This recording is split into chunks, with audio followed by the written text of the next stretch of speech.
හැමෝටම ආයුබෝවන් 2020 අපතුසත් පෙළ භෞතික විද්‍යාවේ දෙවනි පේපර් එකේ 8 වෙනි රචනා ප්‍රශ්නය තමයි අද වීඩියෝ එකෙන් කතා කරන්නේ.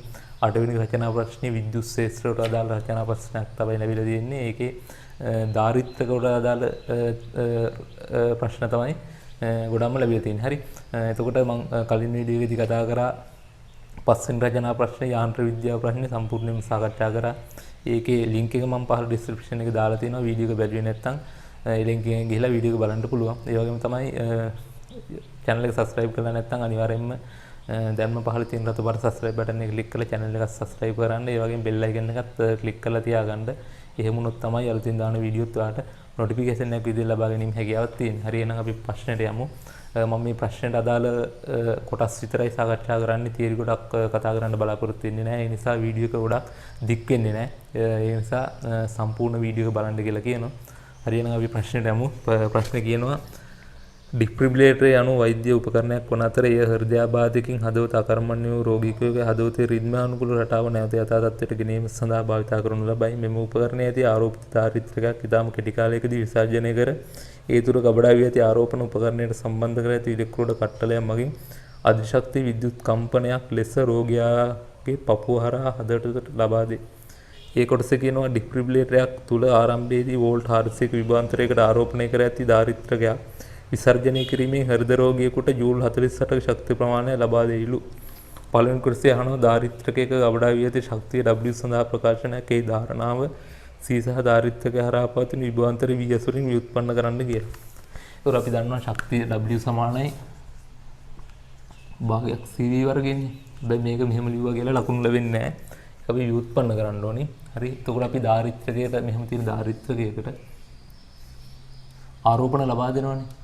ඒතර ආරම්භයේදී ධාරිත්‍රකයේ ආරෝපණය බිඳුවයි. හරි.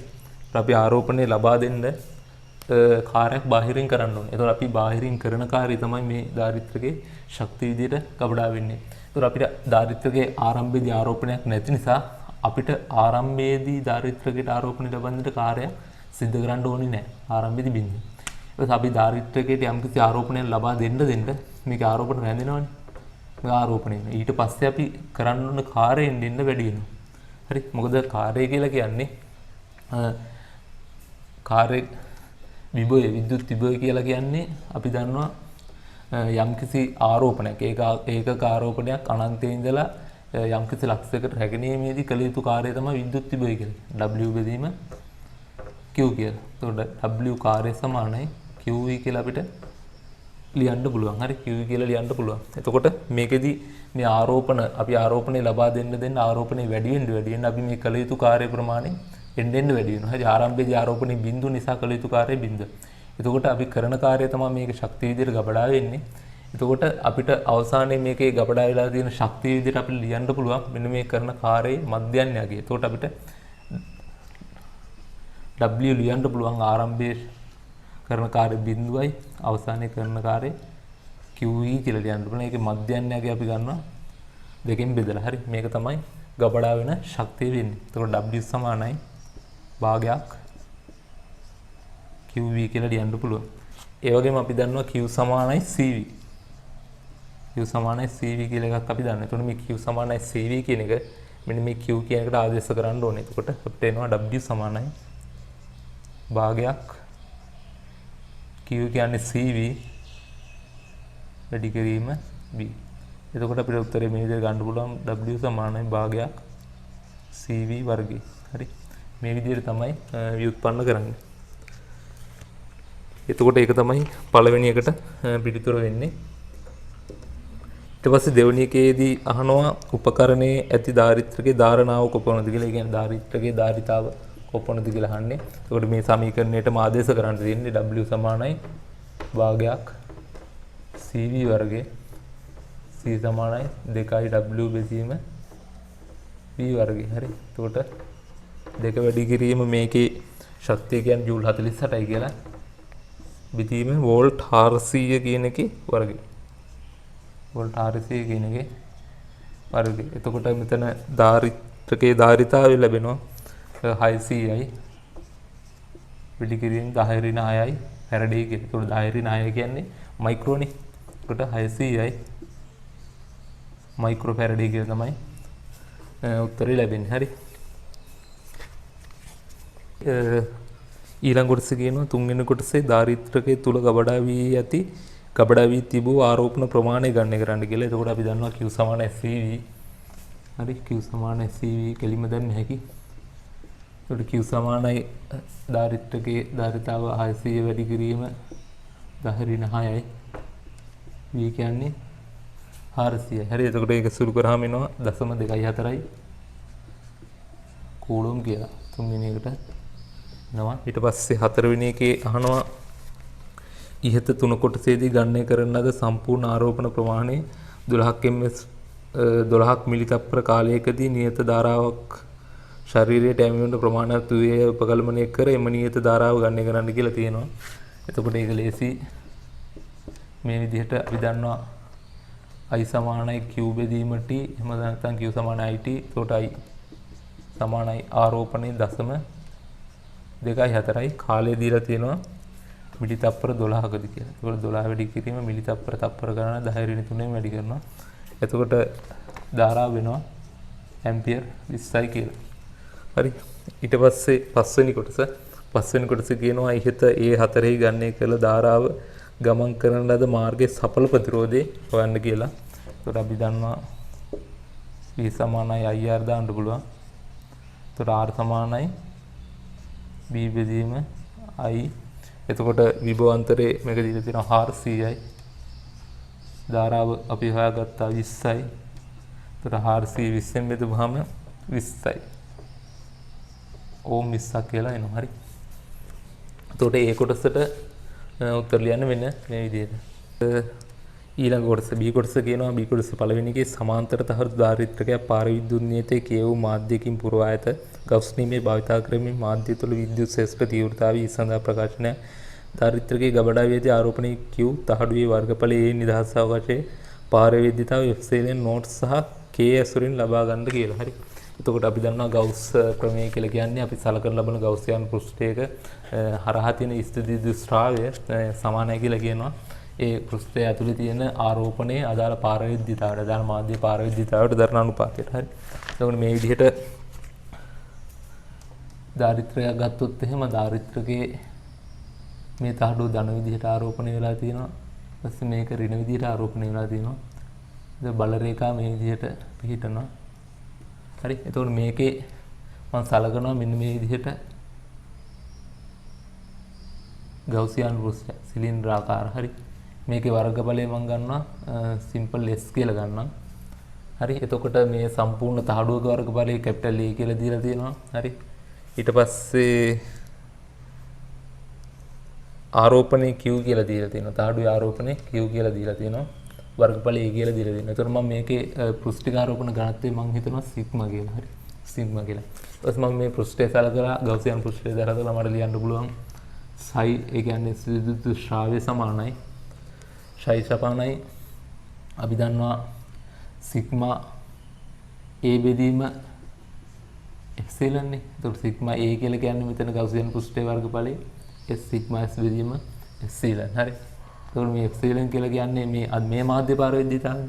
ඒතකොට ඒක මට ලියන්න පුළුවන් සිග්මා S බෙදීම K එප්සිලන් නෝට් කියලා. හරි. නිදාස් මාධ්‍ය පාර වේදිතාවය දීලා තියෙනවා. ඊට පස්සේ මේකේ පාර විද්‍යුත් නීතිය දීලා තියෙනවා. ඒකට අපිට මේක එප්සිලන් සමානයි K එප්සිලන් නෝට් කියලා ලියන්න පුළුවන්. ඒක තමයි මෙතෙන්ද ආදේශ කරලා තියෙන්නේ. හරි.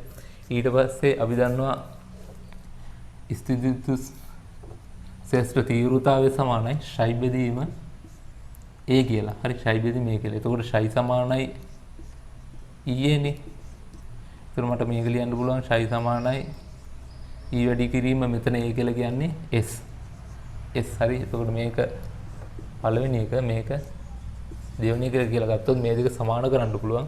සමාන කරලා ලියුවොත් මට ලියවිය හැකි E S සමානයි මෙතන සිග්මා S බෙදීම K එප්සිලන් නෝට් කියලා. එතකොට මේ S කැපෙනවා E සමානයි සිග්මා බෙදීම K එප්සිලන් නෝට් කියලා ලියන්න පුළුවන්. හරි. එතකොට මේකේදී සිග්මා කියලා කියන්නේ අපි දන්නවා පෘෂ්ඨික ආරෝපණ ඝනත්වය කියන්නේ සම්පූර්ණ මේ තහඩුවේ ආරෝපණය බෙදීම තහඩුවේ වර්ගඵලය A කියලා.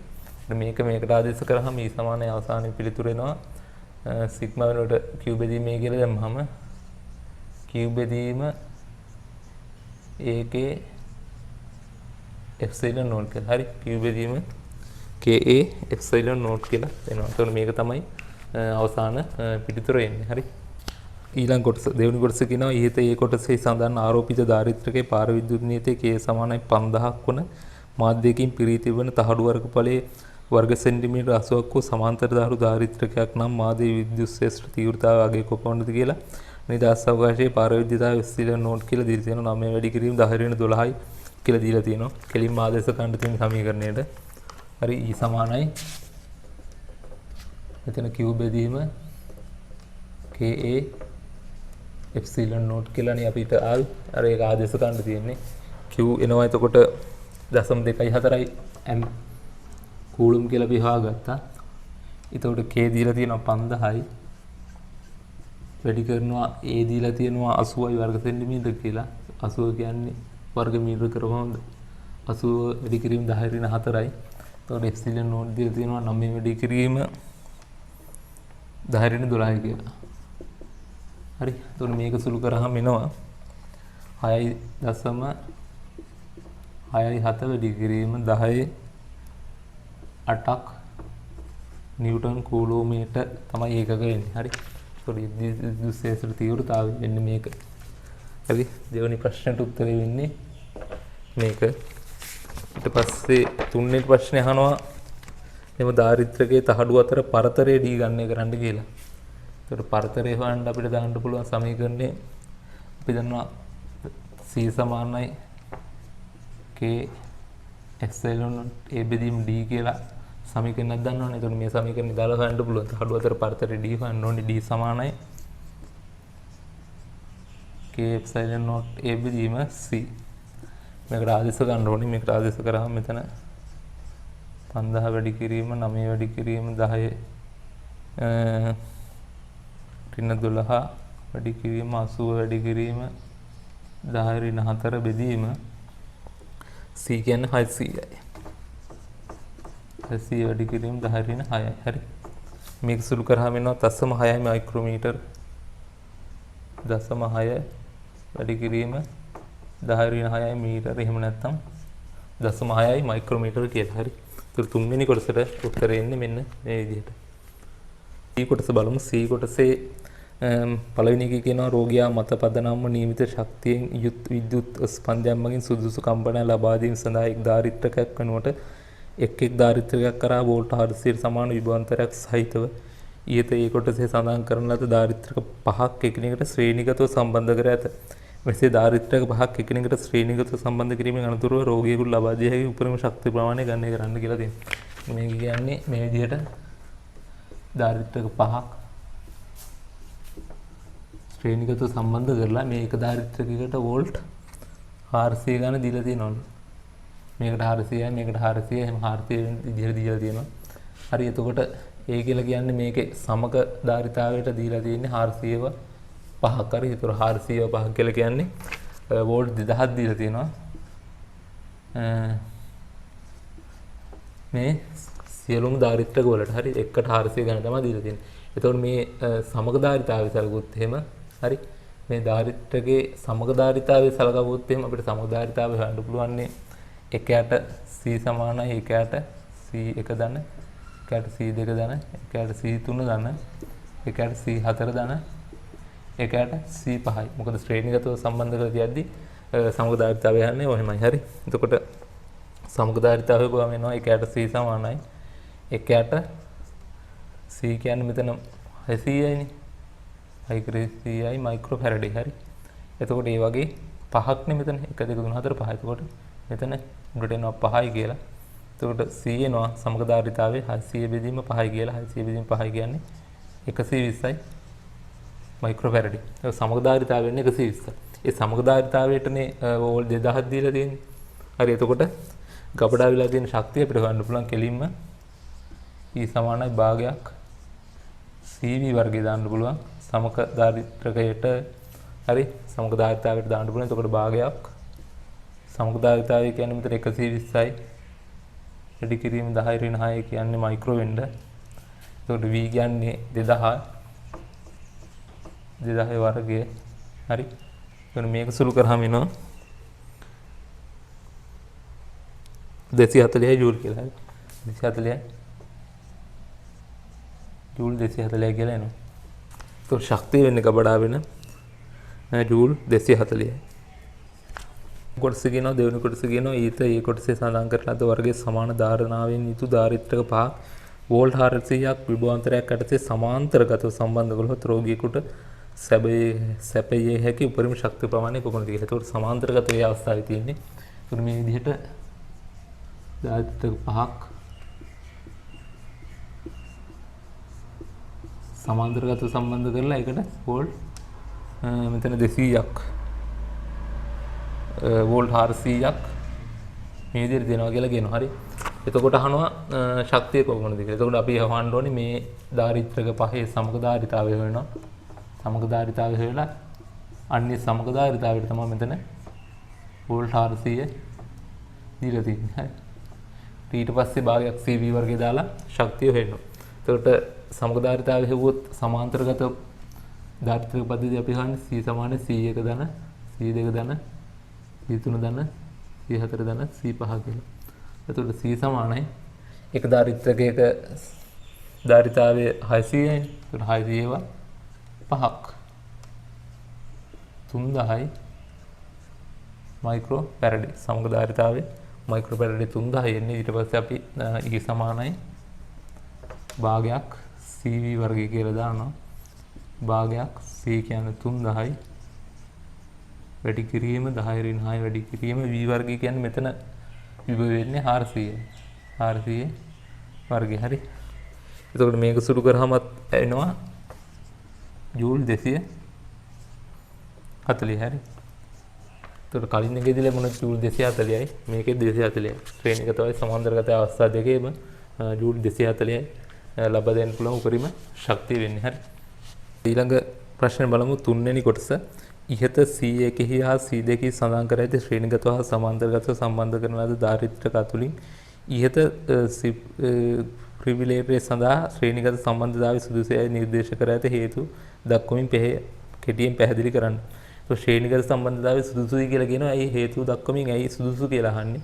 ඒතර අපි දන්නවා සමාන්තරගත සම්බන්ධතාවයේදී සහ ශ්‍රේණිගත සම්බන්ධතාවයේදී ලබා දුණු වෝල්ටේජ් අසල ගවුත් එහෙම ශ්‍රේණිගත සම්බන්ධතාවයේදී එක එකට 240 400 ගන්න අපි දුන්නා ධාරිත්‍රක පහටම වෝල්ටේජ්. එතකොට අපි සමග ධාරිත්‍රකයට එහෙම නැත්නම් සම්පූර්ණ ධාරිත්‍රක පද්ධතියටම වෝල්ට් 3000ක් දුන්නා. වෝල්ට් 3000ක් නෙමෙයි වෝල්ට් 2000ක් දුන්නා. එතකොට අපි සමාන්තරගත අවස්ථාවේදී දුන්නේ සම්පූර්ණ පද්ධතියටම වෝල්ට් 400ක් විතරයි. හරි. එතකොට ශ්‍රේණිගත අවස්ථාවේදී දීලා තියෙන වෝල්ටීයතාවය වැඩි. ඒක වෝල්ටීයතාවය වැඩි නිසා අපිට මේ ඉහළ විද්‍යුත් කම්පන ඇති කිරීමේ හැකියාව වැඩි. ඒතකොට ධාරා ස්පන්දයේ ප්‍රබලතාවය වැඩි. අපි වැඩි වෝල්ටේජ් දුන්නාට පස්සේ ධාරා ස්පන්දයේ ප්‍රබලතාවය වැඩි. එතකොට අපිට ඉහළ ශක්තියෙන් යුක්ත විද්‍යුත් කම්පන ඇති කිරීමේ හැකියාවක් තියෙනවා. ඒක නිසා අපි මේ වැඩි වෝල්ටේජ්තාවය ලබා දෙන ශ්‍රේණිගත අවස්ථාව තමයි පාවිච්චි කරන්නේ මේ ක්‍රියාවලිය සඳහා. හරි. ඒකට උත්තරේ ලියන්න ඕනි. වෝල්ටීයතාවය වැඩි අවස්ථාව සඳහා අපි යොදා ගන්නවා ශ්‍රේණිගත අවස්ථාව. ඒ අවස්ථාවේදී අපිට ඉහළ විද්‍යුත් කම්පන ඇති කිරීමේ හැකියාවක් තියෙනවා. මොකද ධාරා ස්පන්දයේ ප්‍රබලතාවය වැඩි නිසා. හරි. එතකොට ඊළඟ කොටස බලමු අපි. D කොටස. D කොටසේ පළවෙනි එකේ කියනවා තුඩු හෝ රස්වලලු විසර්ජන ක්‍රියාවලිය. එහෙම නැත්නම් කොරෝනා ඉෆෙක්ට් එක සඳහා බලපාන සාධක ලියන්න කියලා. එතකොට ඒකේ සාධක වෙන්නේ මේ රස්වලලු විසර්ජන ක්‍රියාවලිය සඳහා බලපාන සාධක වෙන්නේ ඉහළ විද්‍යුත් ශේෂ්ත්‍ර තීව්‍රතාව බලපානවා. එහෙම නැත්නම් ඉහළ ආරෝපණ ඝනත්ව බලපානවා. ඒ වගේම වෝල්ටීයතාව ඉහළ වෝල්ටීයතාවය ඉහළයි නම් ඒක බලපානවා. ඒ වගේම තමයි මේ ධාරිත්‍රකේ ස්වභාවය බලපානවා. ධාරිත්‍රකේ හැඩය තියුණුයි නම් ඒතර ආරෝපණ ඝනත්වය වැඩිනේ. ආරෝපණ ඝනත්වය වැඩි කියන්නේ මාධ්‍යයේ තියෙන ආරෝපණ අයනීකරණය වීමේ හැකියාව වැඩි. එතකොට මේ රස්වලලු විසර්ජන ක්‍රියාවලිය සිදු වීමේ හැකියාව වැඩි. එතකොට මෙන්න මේ සාධක ටික ලියලා තියෙන්න ඕනේ. හරි. ඊට පස්සේ දෙවෙනි කොටස කියනවා D එකේ දෙවෙනි කොටස කියනවා ඉහත B2 සඳහන් මාධ්‍යයේ පිහිටුම් බිඳ වැටුම් විද්‍යුත් ශේෂ්ත්‍ර තීව්‍රතාවය දීලා තියෙන 8 වැඩි කිරීම 18යි කියලා. නම් මෙම ධාරිත්‍රකයට හානි සිදු වේද යන හේතු පැහැදිලි කරන්න. හරි. ඒකට පැහැදිලි නේ. එතකොට ඒ හානි සිද්ධ වෙන්නේ නැහැ. මොකද වෙන්නේ? මේකේ දීලා තියෙන බිඳ වැටුම් ශේෂ්ඨ තීව්‍රතාවය දීලා තියෙන අට වැඩි කිරීම 18යි කියලා. හැබැයි අපි කලින් ප්‍රශ්නේදී ගණනය කරලා හොයාගත්තා මේකේ ස්ථිති විද්‍යුත් ශේෂ්ඨ තීව්‍රතාවය වෙන්නේ 6.67 වැඩි කිරීම 10.8යි කියලා. හරි. අපිට ආවේ ගණනය කරද්දී ආවේ 6.67 වැඩි කිරීම 10.8යි කියලා. හරි. හැබැයි මේකේ බිඳ වැටුම් අගේ දීලා තියෙන්නේ 8 වැඩි කිරීම 10.8යි කියලා. ඒතකොට 8 වැඩි කිරීම 18ට වඩා 6.7 වැඩි කිරීම 18 කුඩායිනේ. ඒතකොට මේ බිඳ වැටුම් අගේ ඉක්මලා ගිහිල්ලා නැහැ. ඊට වඩා අඩුයි. ඒක නිසා මේක දාරිද්‍රකේ බිඳ වැටෙන්නේ නැහැ. ඒතකොට කියන්න ඕනේ මේ 8.8 වැඩි කිරීම කියන අගේ ඉක්මවා ගිහිල්ලා නැහැ කියලා. ඉක්මවා ගිහිල්ලා නැති නිසා මේ දාරිද්‍රකේ බිඳ වැටෙන්නේ නැහැ. හරි. ඒක තමයි ලියවෙන්න ඕනේ. ඊට පස්සේ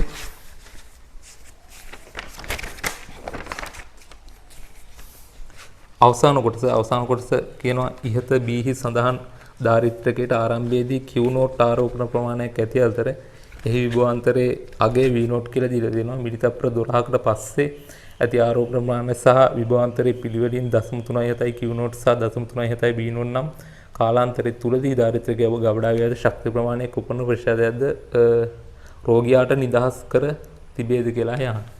හරි. එතකොට මේකෙදී මේ දාරිද්‍රකයේ ආරම්භයේ ආරෝපණ ප්‍රමාණය Q නෝට් කියලා දීලා තියෙනවා විභවාන්තරයේ P නෝට්. ඊට පස්සේ මිලිතප්‍ර 12කට පස්සේ මෙයාගේ ආරෝපණ ප්‍රමාණය දීලා තියෙනවා 0.37යි Q නෝට්. ඒ වගේම විභවාන්තරයේ 0.37යි V නෝට් කියලා.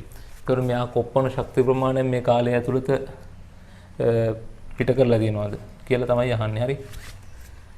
කොපමණ ශක්ති ප්‍රතිශතයක් රෝගියාට නිදහස් කර තිබේද කියලායි අහන්නේ. හරි. ඊට පස්සේ අපි බලමු ආරම්භයේදී මෙයාගේ තිබ්බ ශක්තිය අපිට හොයාගත්ත හැකි. මම කිව්වොත් E1 කියලා E1 සමානයි. හරි. භාගයක් Q නෝට් V නෝට්. හරි. ආරෝපණයේ Q නෝට් විභවාන්තරයේ V නෝට්. ඊට පස්සේ අවශාන ශක්තිය. තප්පර 12කට මිලිතප්පර 12කට පස්සේ මෙයාගේ තියෙන ශක්තිය E2 කියලා ගත්තොත් E2 සමානයි භාගයක් මෙතන 0.37යි Q නෝට් වැඩි කිරීම 0.37යි V නෝට්. මෙහෙමනේ V note. හරි. මෙතන E2. එතකොට මෙයා පිට කරලා තියෙන ශක්තිය වෙන්නේ මෙන්න මේ ආරම්භ ශක්තියෙන්, ඒ කියන්නේ වැඩියගෙන් අඩුවගේ අඩු කරන්න ඕන. ඩෙල්ටා E කියලා ගත්තොත් ඩෙල්ටා E සමානයි E1 ඍණ E2.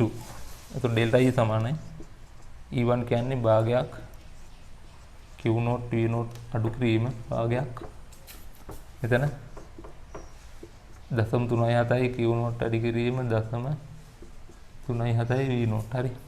එතකොට මේක තවත් සුළු කරලා උනන් ලියන්න පුළුවන්. සමානයි භාගයක් Q නෝට් V නෝට් පොදු නිසා එළියට ගන්නවා. ඊට පස්සේ මෙතන 1 ඍණ මෙතන 0.37 වැඩි කිරීම 0.37යි. හරි. ඔක තමයි ශක්ති වෙනස වෙන්නේ. මේකෙන් අපි අහන්නේ ශක්ති වෙනස ප්‍රතිශතයක් විදිහට. ඒ කියන්නේ ආරම්භ ශක්තියට ශක්තියෙන් කොපමණ ප්‍රමාණයක් විදිහටද කියලා තමයි අහන්නේ. හරි. ශක්ති ප්‍රතිශතය ගත්තොත් ප්‍රතිශතය සමානයි මේ ශක්ති වෙනස වෙනවා අපි භාගයක් Q නෝට් V නෝට් වාරයක් 1 ඍණ 0.37 වැඩි කිරීම 0.37 බෙදීම ආරම්භ ශක්තිය භාගයක් Q නෝට් V නෝට් ඊට පස්සේ මේ අගේ වැඩි කරනවා 100. හරි. මෙයාගේ 100ෙන් වැඩි කරනවා. එතකොට අපිට අවසාන උත්තරය එනවා 100ට 85යි කියලා. ඒක සුළු කරාම 100ට 85යි කියලා. ඒක ගොඩක් අමාරුනේ. හරි. එතකොට අවසන් කොටසට උත්තරය එන්නේ 100ට 85යි කියලා.